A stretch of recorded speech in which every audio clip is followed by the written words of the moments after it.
that 3-year-old kid who was killed. You know why? Because it's not profitable. There's no money to be made.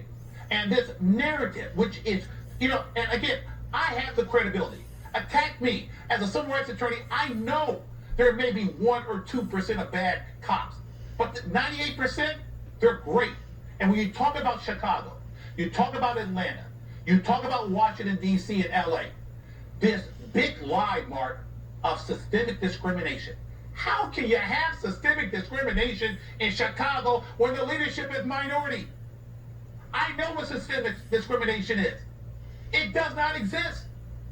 But yet, this is the narrative that the Black Lives leadership portrays, the Democratic leadership, systemic discrimination. It doesn't exist. They don't know what they're talking about. This is not 1960. We don't have Bull Connor and the German Shepherds.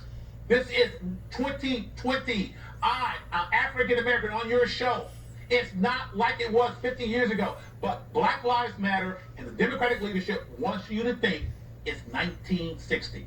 Well, I'm sick of that narrative. And Leo, the Democrat Party doesn't have any answers. The Democrat Party runs these cities with an iron fist. It's one-party rule. All the money from the feds and the states and the local tax base flow through their hands. They choose the people for these highest positions, even police chiefs. The prosecutors are locally elected. They do not support school choice. They're in bed with these public sector unions. They don't introduce free market principles where people can be encouraged to make profits, to invest. All these things that the rest of the country does is not happening in our inner cities. And it's not because people are minorities.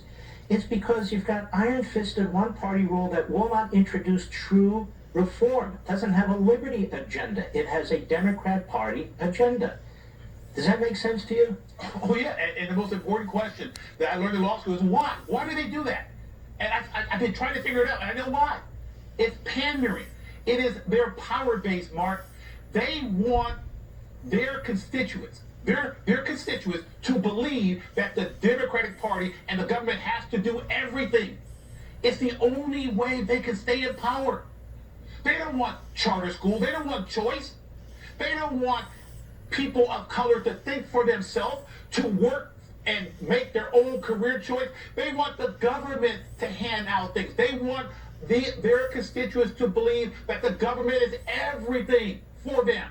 Well, I won't drink that Kool-Aid anymore because choice, opportunity to make personal decisions has to take place for people of color, for anyone in this country, to move up. I made personal decisions to go to law school, to become a school teacher, to work. And I will no longer buy the rhetoric by Democrats to make the assumption that only government, Mark, only government can help you out, no one else. I refute and reject that premise. And the irony, Leo, is if you want to burn the system down, they are the system. They are the system in the inner cities, in these blue areas. And they want to make the system bigger and more powerful and more centralized, where people's independence, their liberty, their ability of free will is crushed. So on the one hand, they talk about the system. Well, they own the system. And on the other